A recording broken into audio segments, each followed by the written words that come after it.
Hey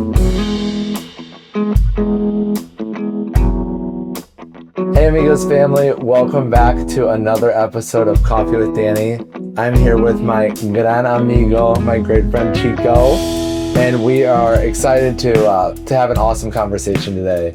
We're here at our Amigos complex in our youth center, and Chico, thank you for joining us. You're welcome. Just to set a little context, Amigos family, Chico and I's story started at Amigos at really similar times. To give a little context, Chico was finishing up his high school practicum, and he got to do it with an organization. So you did it with Amigos, and that was back in 2010. And I, at the same time, had my first mission trip in 2010. So I know we didn't know each other. I know we didn't get to share tons back then, but I could see you with the crew from afar. You were working on the communications and marketing side of things. And then, I went back, I went to school, I would come during summers, and you started to do the same thing. You were applying for colleges, and you had this dream of becoming an engineer. Mm-hmm. And part of that process was you applying for school. So I know you applied to school, you got into the best engineering school in Nicaragua, and that ultimately took you to Managua to live for, what, 6 years? So talk to me about that. Talk to me about you left Amigos to go to school. Talk to us about life in Managua, studying. And then what I'm really curious about is talk to us about when you graduated and how you decided to come home. How you decided to come home to Amigos and why you chose to do that. All right. Well, my name is Francisco Javier Desbas, Mondragon, San Lone. But my family is a beautiful family. My wife, I'm a dad of 2 kids, and I'm happy for that. Well, I met Amigos through a missionary who was doing an internship, something like that, in Chinandega. And that's how I met Amigos. I did my scholarship, my lesson intern, and in 2010, and I met this beautiful family. It was not too big, it was small, big, yeah. But it was such a different family. I mean, it was not the same like other companies. It was different. It was like people, it was a family doing something good, helping other people, and bringing people from other country, and it was really, really inspiring for me. I was a really child in the beginning, and when I met these personalities of these gringos sometimes, or nicas, it helped me to do something new, to start and speak English, for example. Is that when you started speaking English? Yes. Okay. Yes, because I started when I was a kid. And then after 5 years, I started to remember it when I came to Amigos, like listening, and I was challenged to do it. So it was a really nice time for me because I was like 17, 16. It was an important age of my life to know different people. After that, I decided to move to Managua and study because my dad told me, I want you to study in Managua. I'm going to help you. And I said, oh, okay, I'm going to do it. There is a test that if you pass, all college is like free. Yeah. So I made it. Yeah, and I really wanted, but part of my heart was really comfortable here. Yeah, of course. I was working here in Amigos. I loved it. But sometimes you have to listen to your dad. Yep. Now that you're a dad, you understand that. I understand. So it was difficult to leave Chinandega, and I think difficult in the way that I felt like I found a place. Yeah. When I felt comfortable, I could be myself. It was Amigos. But I decided to move, and after that, I got this like scholarship from Amigos. Yeah. That helped me, was alongside with me all through the years. And I think that it was a connection because I was in Managua, but every month I had to come and talk with, see again my family and see that it's getting better, getting bigger. And I was like Amazed, yeah. amazed Yeah, amazed. for that. And when I was finishing school, it was the time that I was thinking about where I'm going to work. Yeah. And there is like 3 opportunities in Managua when where I could start, and but I was like, I think that maybe I didn't realize that I was always thinking about Amigos. Yeah. And my dad told me one time a story of a friend that is studying. He wanted to be architect. An architect. Architect, yeah. And he had this dream to, I want to be an architect because I want to build schools and church, and it was really nice. But my dad told me at the end he didn't do that. It was a little sad, but I was thinking about to return my home, my town, and to bring what I learned and help my people, like more close people. So I think that I was always thinking about that. I didn't feel comfortable to be in Managua, and I decided to move to Chinandega.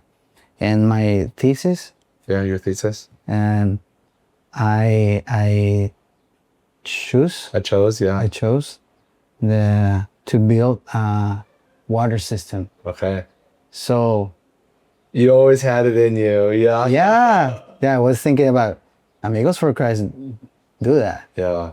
And I came, I talked to John. He's really nice. He gave me the opportunity. He told me, you have never left. You're part of us. And he told me, you can do whatever you want here with the thesis, and please come. And I felt like open doors. Yeah. And I came. I did that through maybe 1 year working on that and learning at the same time, because I was like a volunteer, Yeah. like 6 months. At the same time as well, I was involved with the infrastructure team. And in that time, it start my adventure with Amigos again.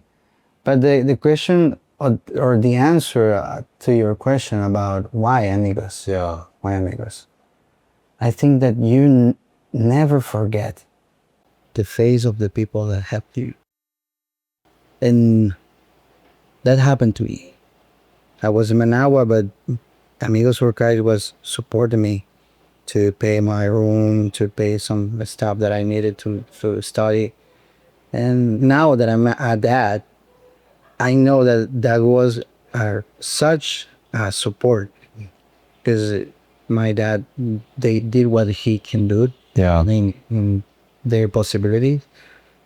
So I felt this call to bring what I was studying, knowing to my people, to my family. This is the people who has helped me, and I felt like comfortable. That's so good. We'll get into it in a minute. I want to ask you more about your work and your service specifically. But I can't help but ask, thinking back to 2010, that was 15 years ago when you first started. And I know that makes you think, wow, 15 years ago. So you've had, you were working for a while, then you were on scholarship, and you would come back, and I know you would help out with some stuff then, and then you joined the team. So you have 15 years to choose from. I would love to hear about a few of your favorite memories with Amigos over all these years. And by that laughter, I can tell they're gonna be good. One of my favorite moments Yeah. was when we climbed the San Cristobal. Okay, so yeah, San Cristobal, just Amigos family for context, is the big volcano that's right behind the Amigos complex here in Chinandega. Yeah. All my life, I grew up seeing the volcano. Yeah. But I never imagined that I was to climb it, Yeah. to be out at the top. So it was a challenge, and it was a really important moment for me, because sometimes there is a place that where you cannot see, because the cloud, and or you can feel fear. Yeah. So, but at the same time, joy. Yeah. So it was like a lesson to me that you can feel the joy and fear can live together. Yeah, that's good. And it was really impact me, the way that I can do something like this. If I climb the volcano, I can do everything. Yeah, I love that. When I climbed the volcano, I felt fear and fear. No, it is joyful, and you're right. To be able to think, this volcano, for anybody who's climbed Cerro Negro, San Cristobal is like, what would you say, 4, Maybe 5, 3, 4 Cerro Negros on top of each other. So, you get climbing, and when you get to the top, there is this sense of, I did it.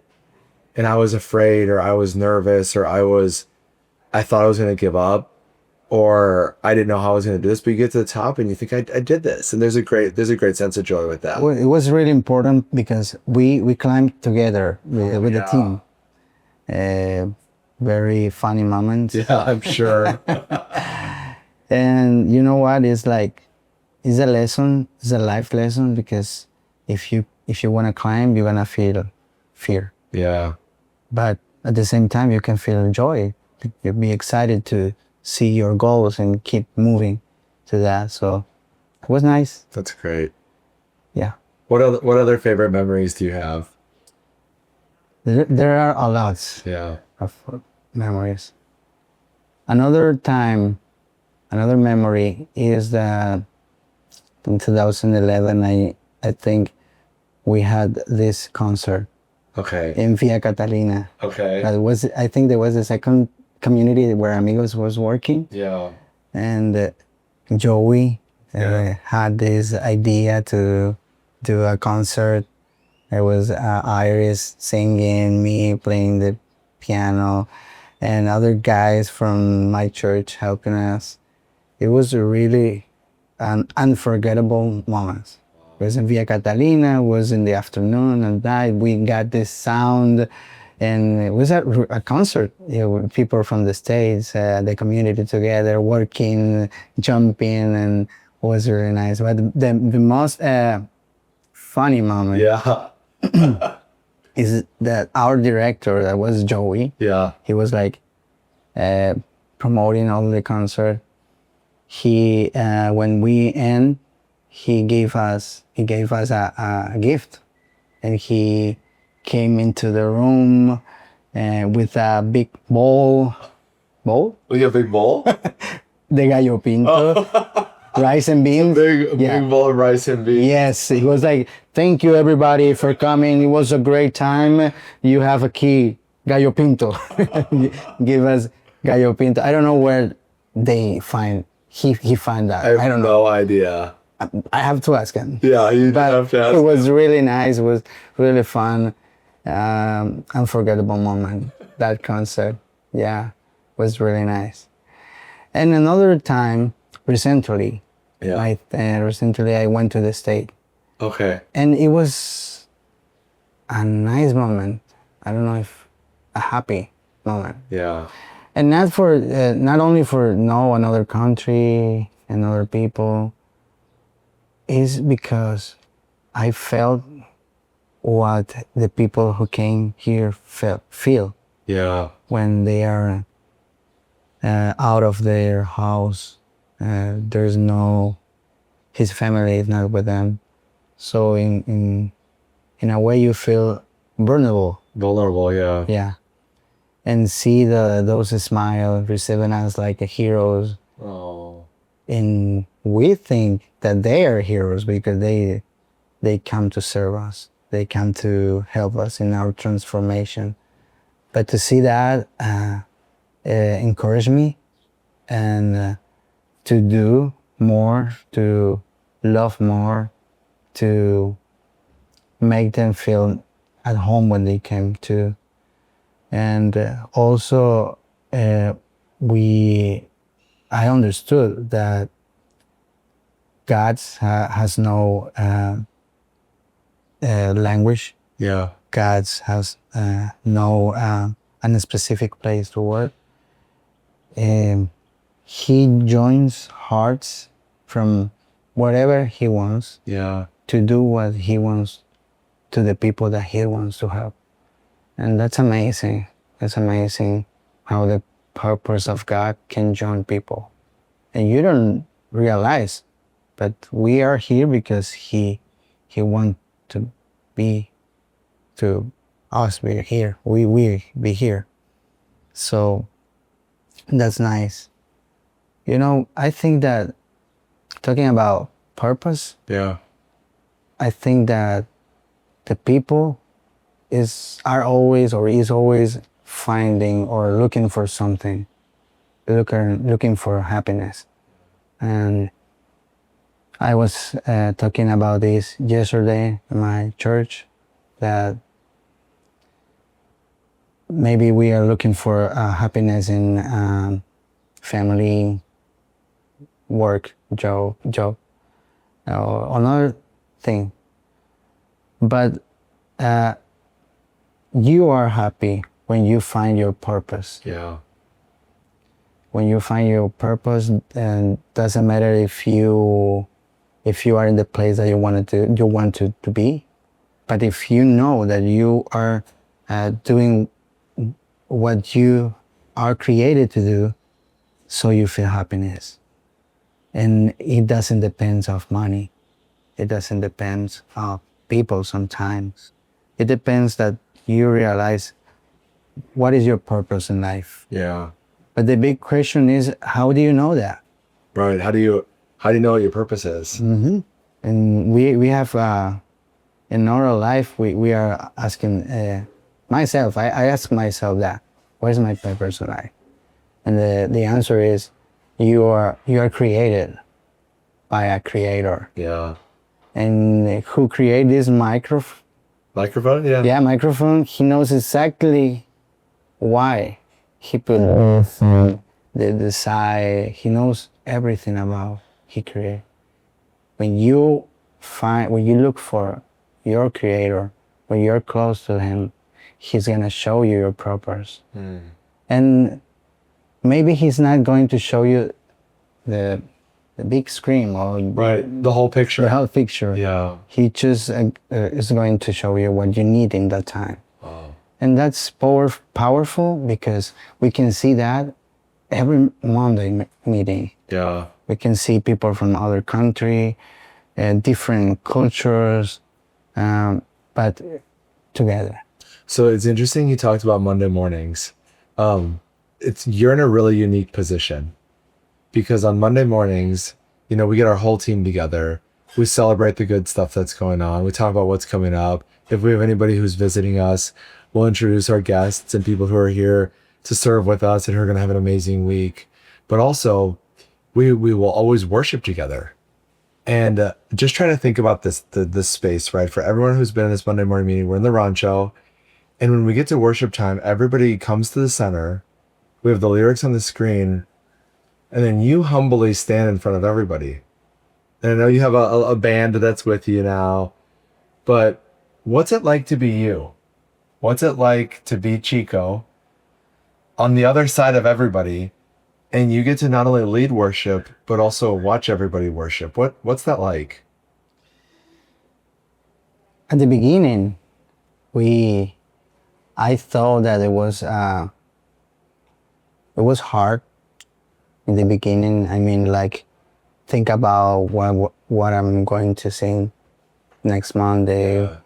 And honestly, I was in a decision or thinking about something in my life, because I was thinking about what is to serve God. Yeah. What is my purpose? Right. What's your purpose? Exactly. Yeah.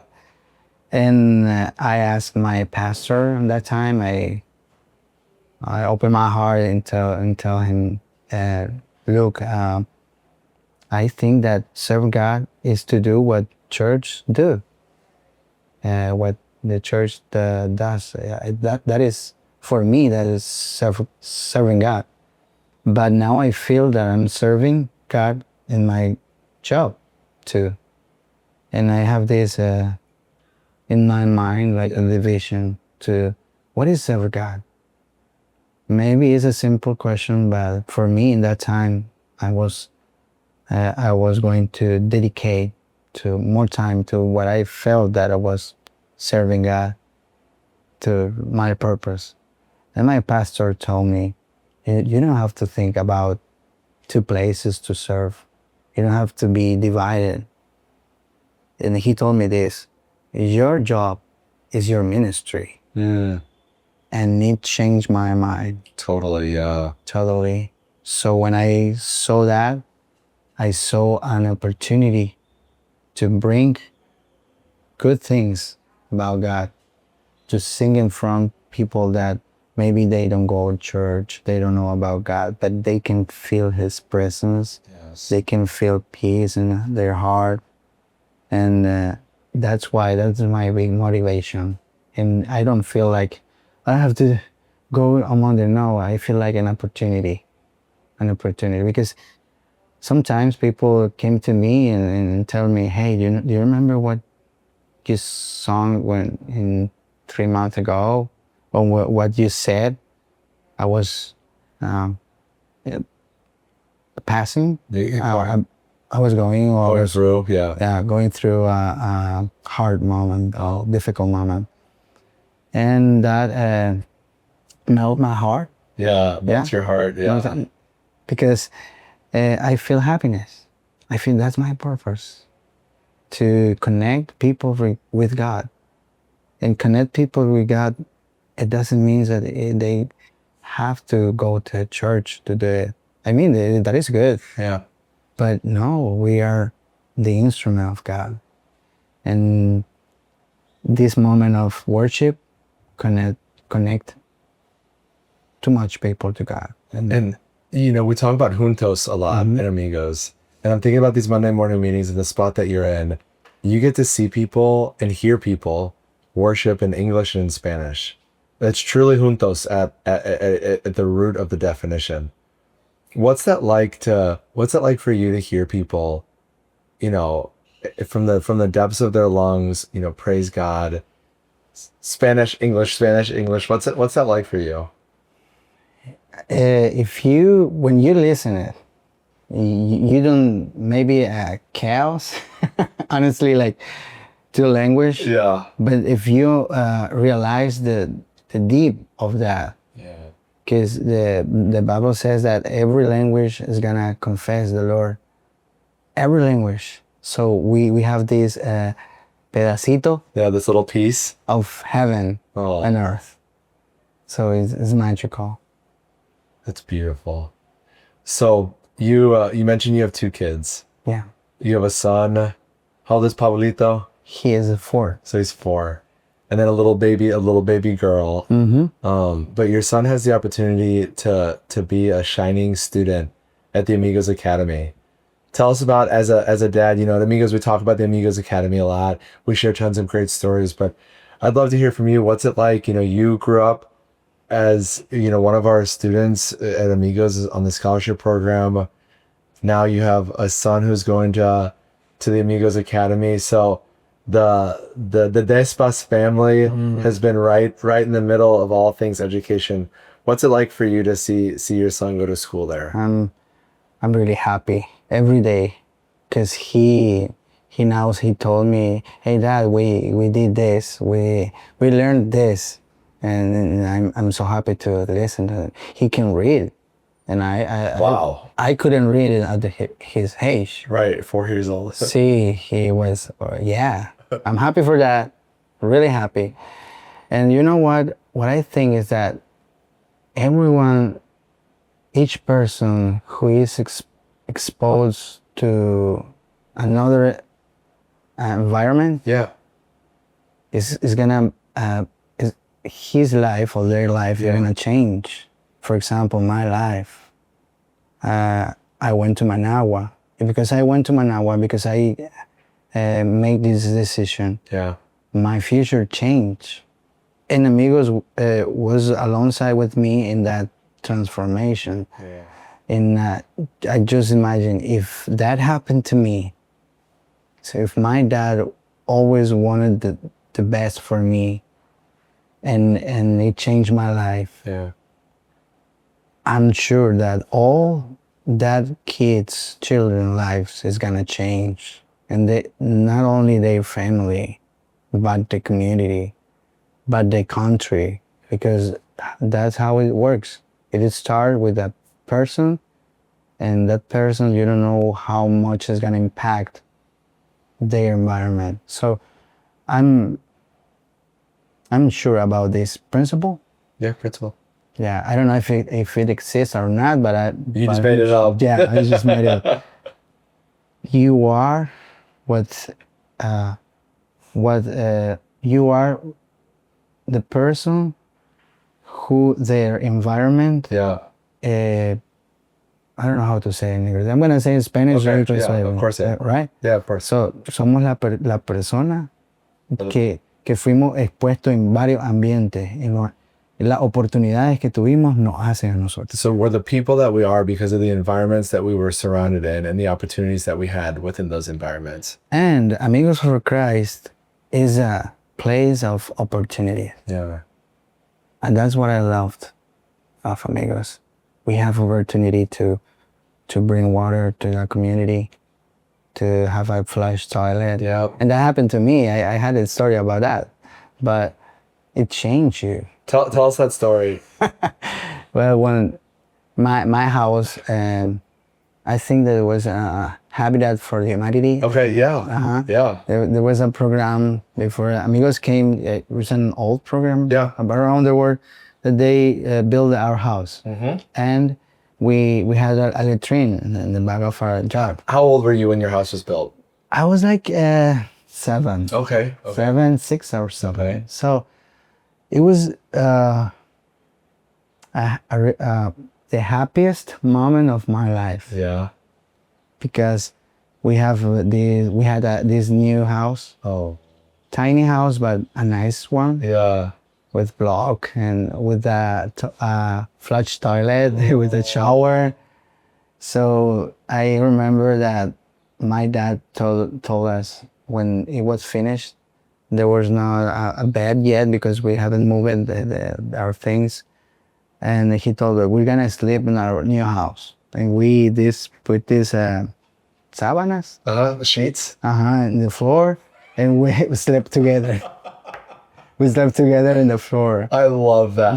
The house was built and it needed people in it. Yeah. I love that. And I remember that it was maybe one of my happiest moments. Yeah. Was you didn't need the rich, sometimes you can touch it, just feel it.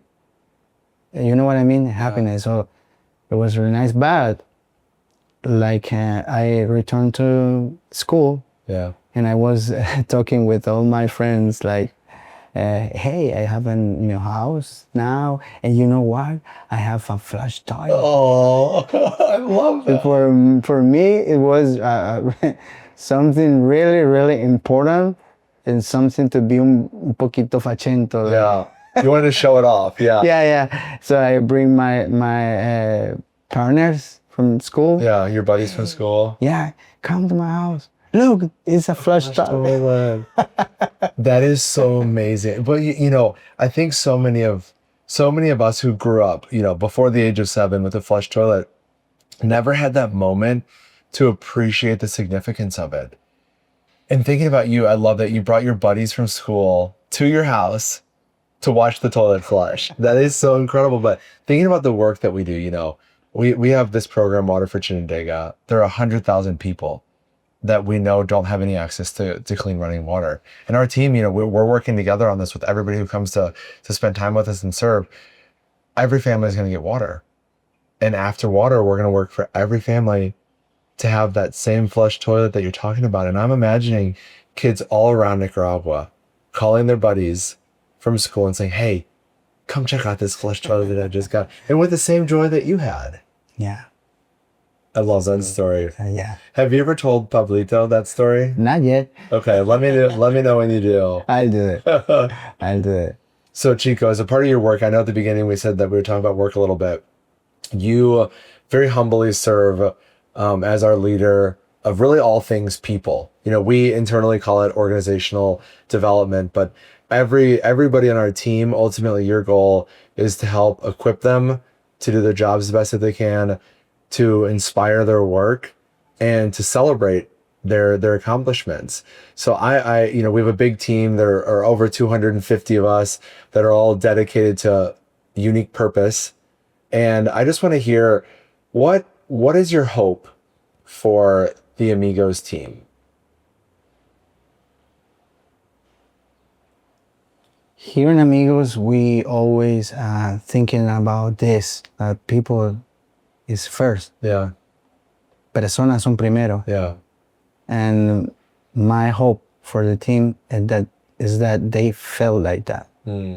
Because there is a principle that says that you cannot love if you don't feel loved. Yeah. So in the way that they are feeling that they are first, that they are listened. That they'll listen to. They are loved. Yeah. Every person is a value. Yeah.